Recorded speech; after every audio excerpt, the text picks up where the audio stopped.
I guess when I think of flourishing, I'm thinking about two things, just to give you some context.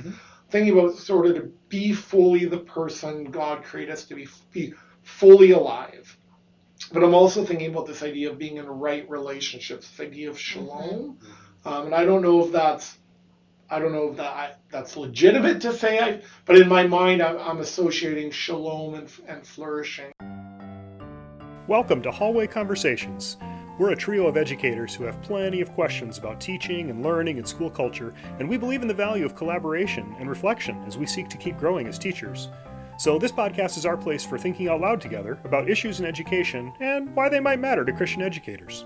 Welcome to the conversation. Hello everyone, welcome to Hallway Conversations. My name's Matt Beamers. I'm Abby DeGroat. And I'm Dave Mulder. Thanks for joining us everyone. Dave and Abby, good to see you. Hello. Good to see you. All right, folks, if you are new here, we find topics or questions or quotes from books we're reading. We circle around them. We explore each other's thinking. We try to have a lot of fun while doing that. That said, if you have ideas or questions or quotes or feedback about this podcast or simply want to share what hallway conversations you're having, please email us at hallwayconvospod@gmail.com. That's hallwayconvospod@gmail.com. Even send us a short little email and let us know where in the world you're listening to us from. We'll always get excited about that. Yeah. Now, Dave and Abby, before we start, we need to let our listeners in on a little incident that happened this week in our hallway. I know what you're going to bring up. And I'm sure that our listeners have probably picked up on this. But it's hard to really get any dirt on Abby. This is true. Did you guys rewrite this? I'm just because he's got a script. Abby, because she does not make many mistakes, and if she does, I hide them well. She hides them well. She hides them well. Oh. Imagine our shock this week, though, Dave. I know you were as shocked as I was. Blown away. When an email went out saying whoever left a plate of food in the fridge over Christmas. It was a container. It was not a plate. Could it was you a please container. remove it? It had a lid. Because it was getting moldy and really smelly. Now, I'm going to be honest, Dave. Yep. Abby's not the first person that went through my mind. I'm a much more likely candidate. Yeah, totally. There's a lot of other candidates up and down this hall. I'm glad I present this way because actually, right. That is a pretty, I can forget about stuff like that quite Anyways, often. Imagine our shock. Imagine our shock when finally, after everyone chimed in, an email was sent out. Mine was like the third email. Yeah. I admitted it very quickly. Let me just point that out. That's fair. Okay. Anyways, it was quite a week here, folks. Like that, we could do a whole podcast just on that. It was mine. All right. Thank you for owning that. You're welcome. Totally. I do have to say, Matt very dramatically disposed of it for me. I don't do anything dramatically. I don't do anything There was a video. There was a lot of Maybe commentary. we could post that on the... we should see if we can put that on the show notes. You guys are not my friends. All right, folks. Now, for a bit of a more formal check-in question before we begin. Feeling like I'm somewhat new still to Iowa. I've been here about 18 months now. I sometimes have a hard time looking out my window every day and seeing the sun. It is sunny here a lot, folks, and I come from a part of the world, the Pacific Northwest, where it was not sunny at all. Seems a little hyperbolic, but it was almost never sunny in the winter. So when I see the sun, I right away think that it's going to be warm outside. And so imagine my shock. Good luck. Imagine my shock. Sorry, am I laughing excessively? Imagine my shock. I'm still shocked every day when I see the sun. Yeah. It's not just cold here. There's a whole nother... Have you gotten the rhythm of sundogs yet? That's when it's sunny and really cold. Right. Have you seen those? It's always really cold here for me, so you just need to know that. So, anyways, for me, one of these things is still not like the other. So here's today's quick check-in question. What is one aspect of teaching for you that is much different than what you expected when you started teaching? Ooh, that's a great question. That you thought it would be A, and I'm not looking for something negative or like just, hey, I thought this, and it's actually that. Yeah, I'm kind of an introverted person in general, like in my social life, and so I thought I would actually not love being in front of people all the time, and I actually get a lot of energy from it. in the classroom, Yeah. like in short periods of time. Like I can draw from students. I like the interaction. I like the pacing. And that's not who I am like out in the world. Sure. And so that's kind of a Oh, awesome. Thanks for sharing that, Abigail. Yeah. I'm thinking about that and the transition from teaching in K-12 to the transition in teaching in higher ed for me. And one of the things that I was pleasantly surprised about is the amount of flexibility we have in our day-to-day schedule teaching in higher ed. And I guess I hadn't really thought that all the way through before I started teaching here. But I do really appreciate that, and this is one of the things that I think we need to get better at in K-12 schools is building in time for teachers during the school day in some way to have the time to think and plan and collaborate, like things like this. The fact that the three of us can sit down together on an afternoon and have a chunk of time that we can do this during our working hours, right? We've got to find ways to do better for that for K-12. And I don't know the answer to that question, but I think it's one worth asking.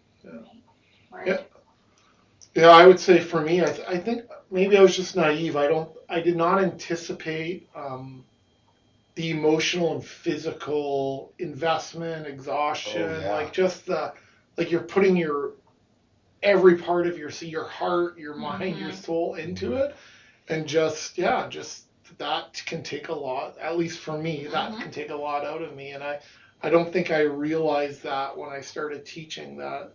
You know, when you invest deeply in relationships in people's lives, that's good work. It is. But it's hard work. Both things can be true. Totally. Right? Good and I visited a bunch of student teachers this week who were at the beginning, right? And they all said how tired they are. Right? Doing this work full time for the first time. And that old say, like, there's no tired like new teacher tired, but it's true. Yeah. Right? No, absolutely. Teacher tired, not even new teacher.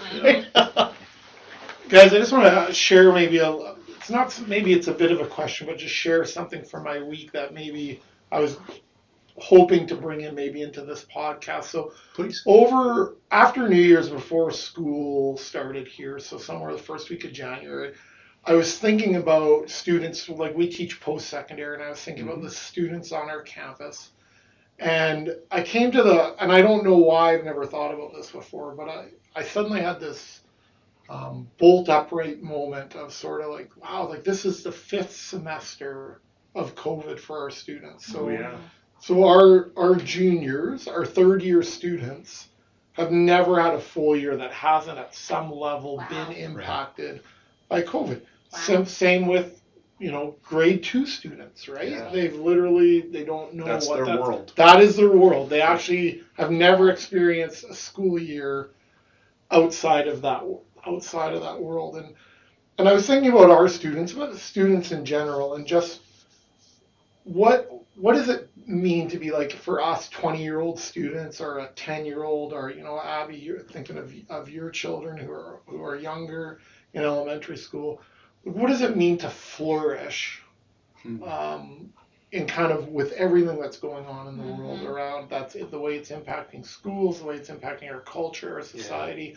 And so in that context, in not wanting to assume what the answer to that question was, I asked my students on the first day of classes here 4 questions, and I just asked for 1-line answers. But the questions were, what do you need from the environment to flourish in this class?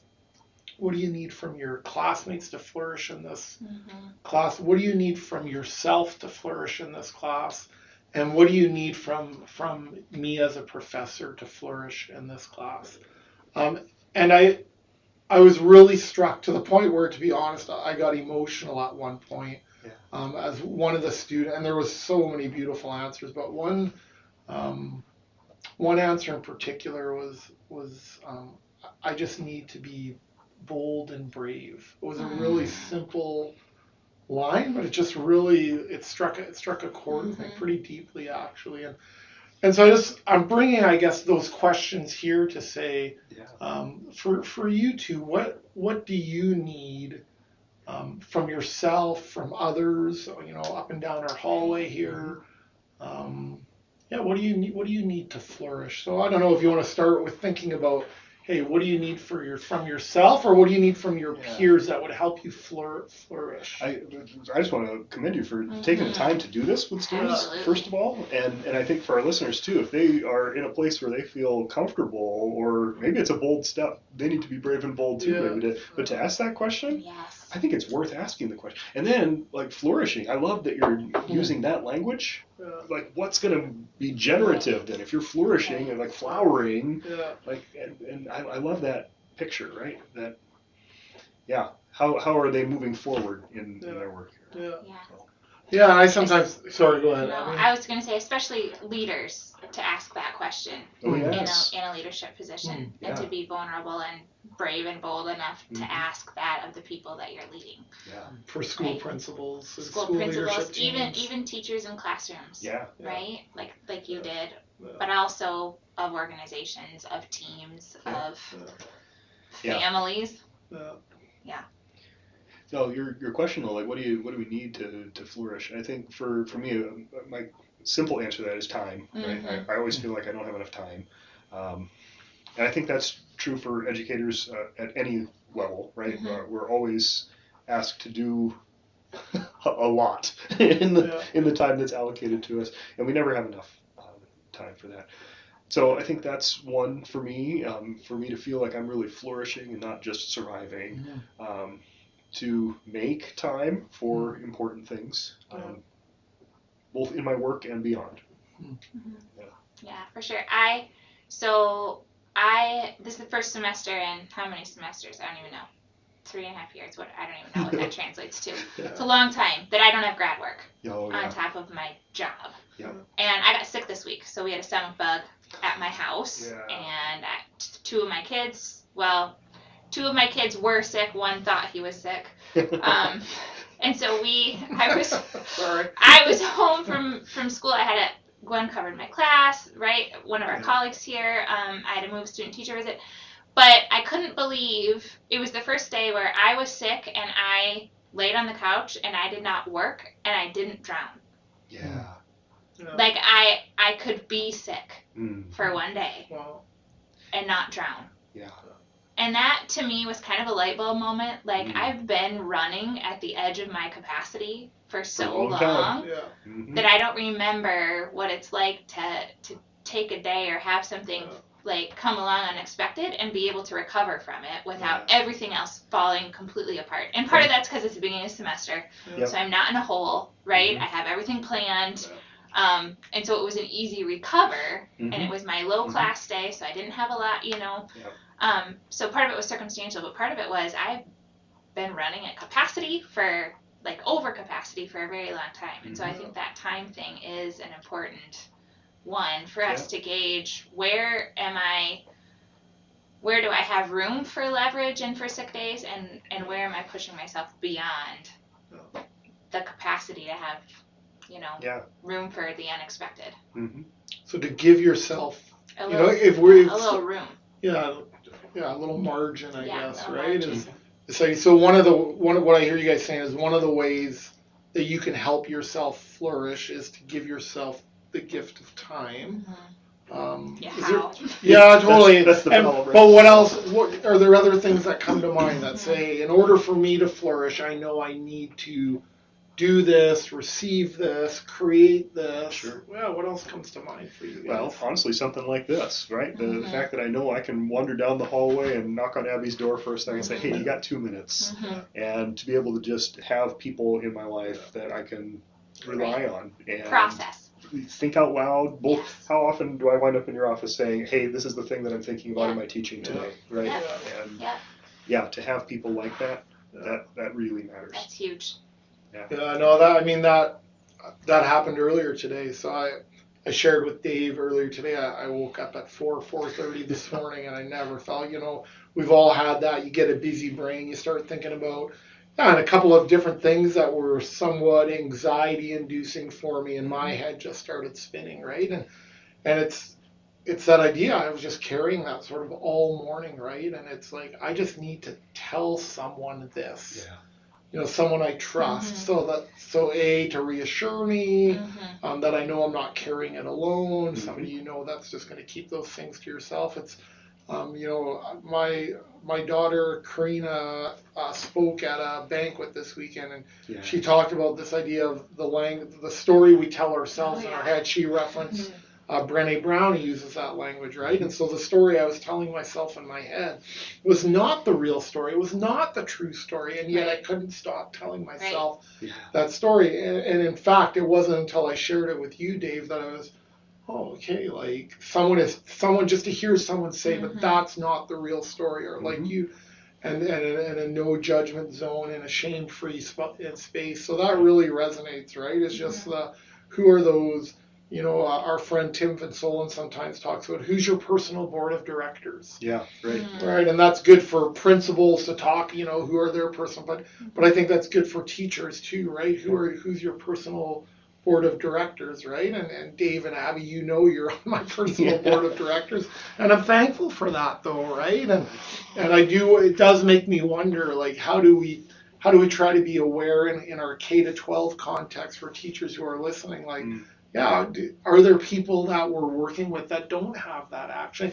And there's some people who don't want that at school even, but just that we have someone, right? Whether it's in our school building, whether it's in our neighborhood, whether it's in our church, maybe it's someone actually who lives far away, but somebody who in that moment can sit and listen and help us re-narrate a bit of the story that we're telling ourselves in our heads. So one more I want to mention. So I'm thinking professionally, like what do I need? We maybe think personally and professionally. What do I need professionally to flourish? Resources really matter, right? Like the resources that I need to do my work really well. I've mentioned on the podcast before, I'm teaching this new course, this educational robotics course, and so far so good. We're underway. Yeah.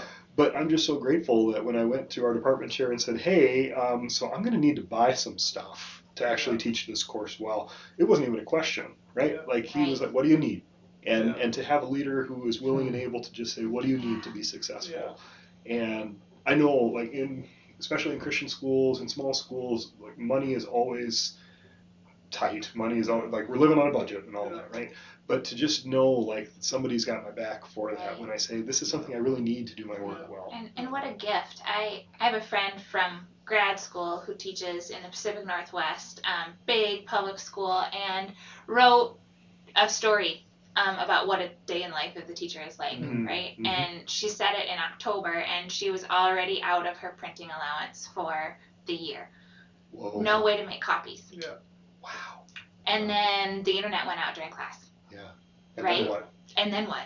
Yeah. And so it just highlights that you do need resources. Just to do the work that I'm expected to do, there's resources I need. Absolutely. And how frustrating to try to be expected to do something without the necessary resources to do it. Right. I remember I learned that from a mentor at somewhere along the line, this idea of try to say yes as often as you can.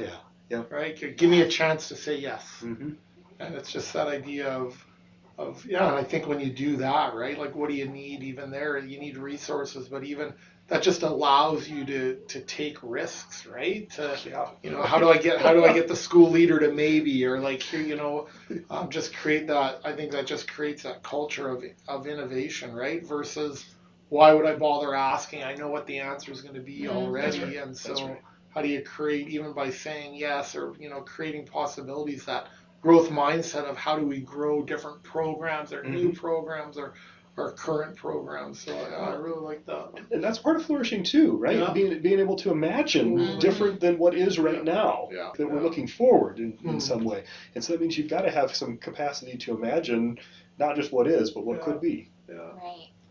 One of the things that really struck me in some of the responses from the students, a few of the words that came up quite a bit was this idea of, hey, I want to feel safe. I want to feel as much as possible like, hey, to understanding that, hey, I've got papers to write in this rigorous academics. I just feel like a lot of anxiety in my life. I'm afraid to be vulnerable. I just want it to be safe to open up without knowing I can be wrong and not be laughed at. And I'm just wondering, like in your mind, why might you suspect those themes coming up, and And is that a COVID thing? Is that a pre-COVID thing? And how does that relate to flourishing? Because those are really, because I even asked the students, what do you notice and wonder? And they noticed and wondered, right? Like, why is this? Why is this coming? Yeah, I shared some of them. I said, like, why is this coming up? I don't think those are new needs. Yeah. I think those are human needs that have always been there. Interesting. Do you think, though, that people are more apt to say so them. today? Right. I wonder if that's the new part. I think right? so, too. Being able to name that Yep. because of an absence of it or because for other reasons, I don't know. Right. But safety is not a new human need. No. Right? Emotional safety. Yeah. Mm-hmm.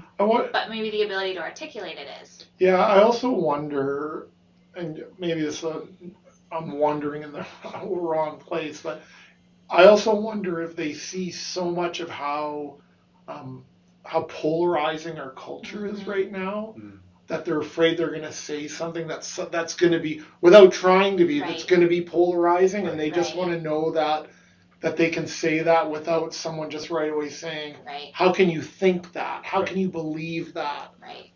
So I also just wonder if they've just seen a lot of examples, like one of the students made as I was walking by their table, made a joke about, well, if you say that, you're going to be canceled for sure, right? And it was this idea of like, and I didn't respond, but just even to hear that word come up, kind of in a joking way, but I was like, yeah, this is a reality for some of these young people, right? This idea that they might be canceled.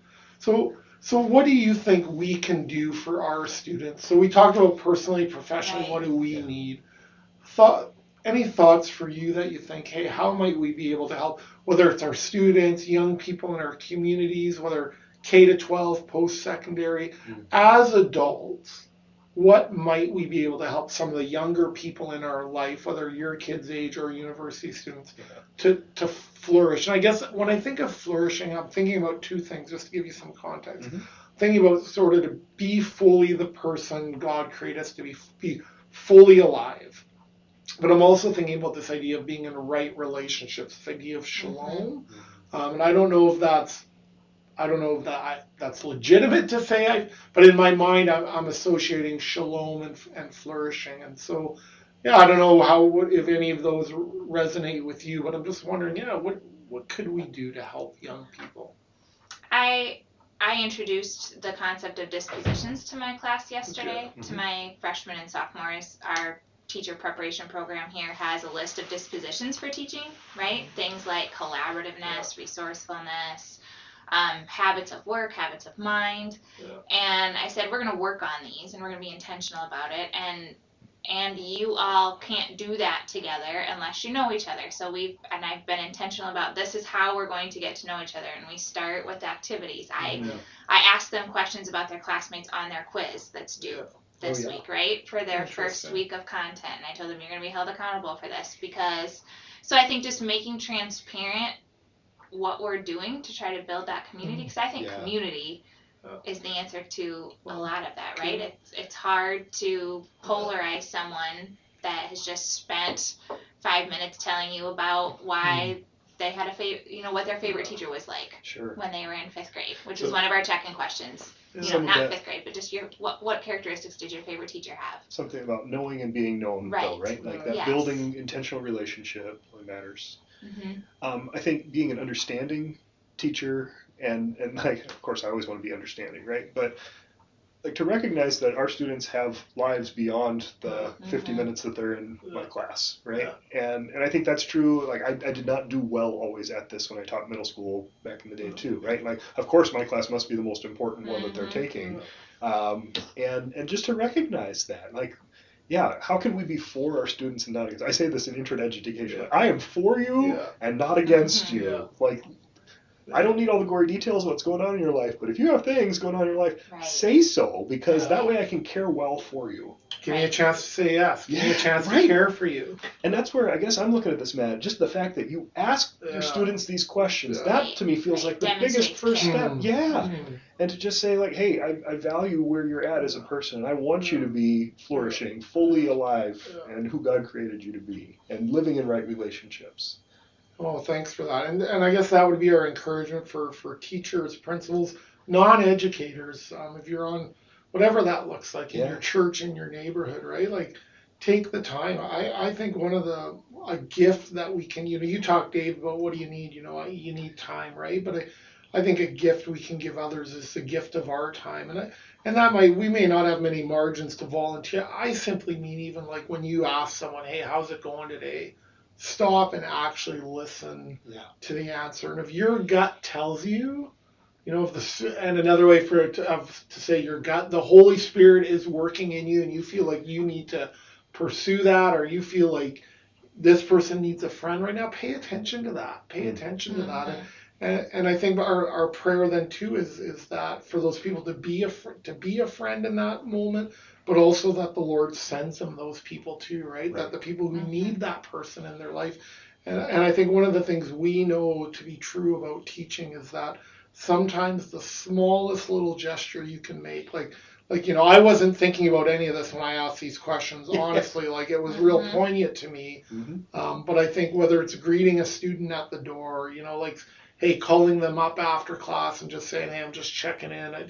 You seemed a little, tired or whatever, though, just want to know how you're doing, and creating space to giving people safe ways to articulate that in shame-free, non-judgmental zones. I think is so important. Right. Friends, we know that your time is valuable, and we want to thank you for joining us today for another hallway conversation. Whether it's in this day, this week, or this month, we hope that the Lord gives you what you stand in need of. And as you go into this week, we want to send you from this place with this blessing. So may the road rise up to meet you. May the wind be always at your back. May the sun shine warm upon your face. The rains fall soft upon your fields. And until we meet again, may God hold you in the palm of his hand. Thanks for listening, everyone, and have a good week. This podcast was quite literally dreamed up during one of our actual hallway conversations. Our music is by Ethan Mulder.